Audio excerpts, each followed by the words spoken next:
اور آپ دوستوں، میں ہوں یم واجد، آپ دیکھ رہے ہیں پیغام ٹی وی پرائم ٹائم میں۔ آج ہم بات کریں گے استعفا کی۔ آپ تو جانتے ہی ہیں، بی جے پی پارٹی قائد راجا سنگھ نے پارٹی سے علیحدہ ہوتے ہوئے اپنا استعفا پیش کر دیا تھا، جسے پارٹی نے بخوشی قبول کرتے ہوئے یہ اشارہ دیا ہے کہ پارٹی کے نظریات شخصی نظریات سے زیادہ اہمیت رکھتے ہیں۔ اب راجا سنگھ موضوع بحث بن گئے ہیں۔ لوگ راجا سنگھ پر تبصرے کر رہے ہیں۔ کہا جا رہا ہے کہ راجا سنگھ اب مجلس اتحاد المسلمین میں شمولیت اختیار کرنے والے ہیں۔ ویسے بھی کہیں سے یہ بھی اشارہ مل رہا ہے کہ وہ BRS پارٹی میں شامل ہوں گے۔ اب راجا سنگھ کا فیصلہ کیا ہوگا، یہ تو آنے والا وقت بتائے گا۔ پیش ہے راجا سنگھ کے استعفے پر ہمارے نمائندے محمد فاروق کی ایک خاص رپورٹ۔ ہم نے بیشتر سنا ہے کہ سیاسی میدان میں خود کام کرنا نہایت دشوار ہے، مگر دوسروں سے کام کروانا کافی آسان ہے۔ اگر کوئی سیاسی رہنما اپنی ذمہ داریوں سے فرار حاصل کر لے تو عوام اس سے استعفا دینے کا مطالبہ کرتے ہیں، لیکن سیاسی قائدین اپنی کرسی چھوڑنے کے لیے بالکل راضی نہیں ہوتے۔ انہیں کرسی اپنی جان سے زیادہ عزیز ہوتی ہے۔ اب ایسی عزیز چیز کو بھلا کون چھوڑتا ہے؟ 30 تاریخ کو بی جے پی رکن اسمبلی راجا سنگھ نے اپنا استعفا پیش کر دیا۔ اس کے بعد آؤ استعفا کھیلیں گے کا دور شروع ہو گیا۔ بنی سنجے کے علاوہ دیگر نے راجا سنگھ کو آڑے ہاتھوں لیا۔ اب ملعون راجا سنگھ نے اپنا استعفا کن وجوہات کی بنا پر دیا، یہ ایک راز کی بات ہے۔ جب راجا سنگھ کا استعفا بی جے پی کے جنرل سیکرٹری ارون سنگھ کے ہاتھوں میں آیا تو اسے پارٹی کے قومی صدر JP نڈا کے پاس لے گئے۔ اس کے بعد خود بی جے پی نے اس استعفا پر تبصرہ کرتے ہوئے کہا کہ آپ کی جانب سے بیان کردہ مواد غیر متعلقہ ہے اور پارٹی کے کام، نظریے اور اصولوں سے میل نہیں کھاتا، اور آپ کو تلنگانہ یونٹ کے کسی کو صدر منتخب کیے جانے پر کوئی اعتراض کرنے کی ضرورت نہیں۔ 30 جون کو دیے گئے استعفے کے بعد راجا سنگھ نے خاموشی اختیار کر لی۔ راجا سنگھ کے استعفے کے بعد سیاسی منظرنامے میں اچانک تبدیلی دکھائی دینے لگی۔ لوگوں نے اس کے استعفے پر مختلف انداز میں تبصرے کیے۔ کسی نے اس اقدام کی ستائش کی تو کسی نے راجا سنگھ سے چھٹکارا ملنے کا اشارہ دیا۔ یہاں تک کہ کچھ افراد نے راجا سنگھ جیسے افراد کو سیاست سے دور ہو جانے کا مشورہ دیا تاکہ ریاست کی ترقی کو یقینی بنایا جائے۔ مذہبی باتیں کر کے عوام کے ذہنوں کو خراب کرنے والے راجا سنگھ جیسے افراد کا بائیکاٹ کرنے کی بات بھی کی گئی۔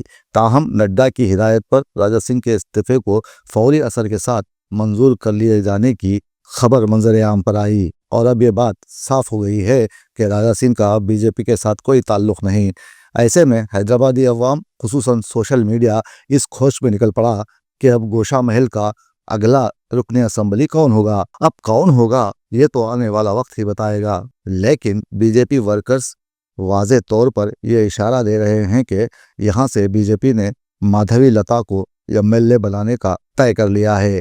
اب راجا سنگھ کا کیا ہوگا؟ وہ کس پارٹی سے منسلک ہوگا؟ کیا آزاد امیدوار بنے گا؟ ایسے کئی سوالات اب ہمارا پیچھا کر رہے ہیں۔ کوئی کہہ رہا ہے کہ راجا سنگھ BRS میں شامل ہونے کے لیے بےتاب ہے، جبکہ تیلگو دیشم پارٹی راجا سنگھ کو ٹکٹ دینے کے فراق میں ہے۔ وہیں دوسری جانب کئی افراد یہ ماننے لگے ہیں کہ وہ آل انڈیا مجلس اتحاد المسلمین میں شامل ہو سکتا ہے۔ اب یہاں کہنا صرف اتنا ہے کہ مہذب دنیا کے دانشور اور جمہوری ادارے ابھی تک کوئی متفقہ نتیجہ نہیں نکال سکے کہ ایک عوامی لیڈر کیوں دل بدل بن جاتا ہے۔ راجا سنگھ نے برسوں اقتدار کا مزہ لیا، عوامی جذبات کو ٹھیس پہنچاتا رہا، ایک مذہب کے لوگوں کو برا بھلا کہتا رہا۔ وہ کئی مجرمانہ مقدمات کا سامنا کر رہا ہے۔ جمہوری ملک میں ہر کسی کو دوسروں کے مذاہب کا احترام کرنا ضروری ہے۔ مجھے پتا ہے کہ میری یہ باتیں سدا بصہرا ثابت ہوں گی، لیکن حیدرآبادی عوام کو یہ جان لینے کی ضرورت ہے کہ راجا سنگھ جیسے اور بھی کئی عوامی لیڈرز یہاں موجود ہیں جو مذہبی نعرے لگاتے ہوئے اپنی سیاسی دکان چمکانے کی کوشش کرتے ہیں۔ ایسے افراد کو مسترد کرتے ہوئے ریاست کی ترقی کے لیے موضوع شخص کے انتخاب کو یقینی بنایا جائے۔ راجا سنگھ جیسے لیڈر آتے اور جاتے رہیں گے، لیکن ریاست کی گنگا جمنی تہذیب کو برقرار رکھنا ہم سب کی ذمہ داری ہے، اور مجھے امید ہے کہ گوشہ محل کی عوام اب کی بار سنجیدگی سے غور و خوض کے بعد ایک اچھے لیڈر کے انتخاب کو یقینی بنائے گی، اور یہ شعر گنگناتے رہیں گے کہ کوئی مذہب نہیں ہے خطرے میں، کوئی مذہب نہیں ہے خطرے میں، سب سیاست کی لن ترانی ہے۔ 11 ఇయర్స్ ముందు నేను భారతీయ జనతా పార్టీ ఒక కార్యకర్తగా నేను భారతీయ జనతా పార్టీలో చేరినాను. భారతీయ జనతా పార్టీ అధికారులు నాపైన విశ్వాసం పెట్టుకొని గోషామేల్ నియోజకవర్గం నుంచి నాకు మూడోసారి టికెట్ ఇచ్చినారు. మూడోసారి గోషామేల్ ప్రజల ఆశీర్వాదం దొరికిన తర్వాత నేను మూడోసారి ఎమ్మెల్యే అయినాను. కంటిన్యూగా నా గోషామేల్ ప్రజలు సేవ చేసుకుంటా కంటిన్యూగా దేశం పట్ల, హిందూ సమాజం పట్ల, గౌమాత గురించి, లవ్ జిహాద్ గురించి నేను పోరాడుతూనే ఉన్నాను. అందరు కూడా చూస్తున్నారు. కానీ ఇవాళ ల్యాక్స్ ఆఫ్ భారతీయ జనతా పార్టీ కార్యకర్తల గొంతుకి, ఆ గొంతుని నేను ఢిల్లీ వరకు తీసుకొని వెళ్ళాలని అనుకున్నాను. కానీ నేను అక్కడ ఫెయిల్ అయిన అనుకున్నాను. ఎందుకో భారతీయ జనతా పార్టీ అధికారులు నేను రిజైన్ దేని గురించి ఇచ్చినాను, దీని ఇంకా రీజన్ ఏముంది, దానికి వాళ్ళు పరిశీలించలే అనుకుంటున్నాను, చూడలేదు. ఇవాళ మా రాష్ట్రీయ అధ్యక్ష వారు నా రిజైన్ని వాళ్ళు యాక్సెప్ట్ చేసినారు. నాకు ఒక మీడియా మిత్రులు నాకు వాట్సాప్ పరంగా నాకు పంపించినారు, అది నాకు దొరికింది.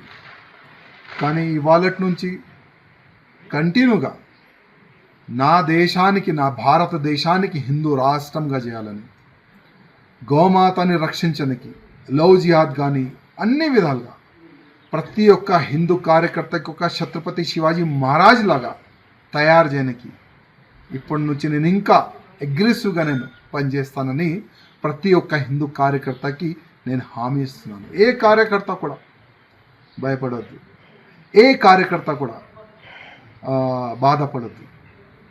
ఒక్కప్పుడు మనం ఏం లేకపోతే కూడా దేశ ద్రోహులతోని ఫైట్ చేసినాం. మూడోసారి ఎమ్మెల్యే అయిన తర్వాత కూడా దేశ ద్రోహులతోని, ధర్మ ద్రోహులతోని ఫైట్ చేసినాం. ముందు కూడా అదే చేద్దాం.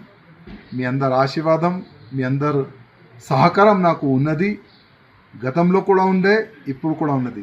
ఏం టెన్షన్, ఏ బీజేపీ కార్యకర్త కానీ, నా హిందూ కార్యకర్తలు కానీ కొద్ది కూడా టెన్షన్ ఎవరు కూడా తీసుకోవద్దని నా ప్రతి ఒక్క కార్యకర్తకి నేను హృదయపూర్వకంగా ఒక సందేశం ఇవ్వాలనుకుంటున్నాను.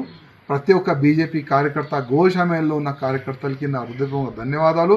మూడోసారి నాకు ఆశీర్వాదం ఇచ్చినందుకు.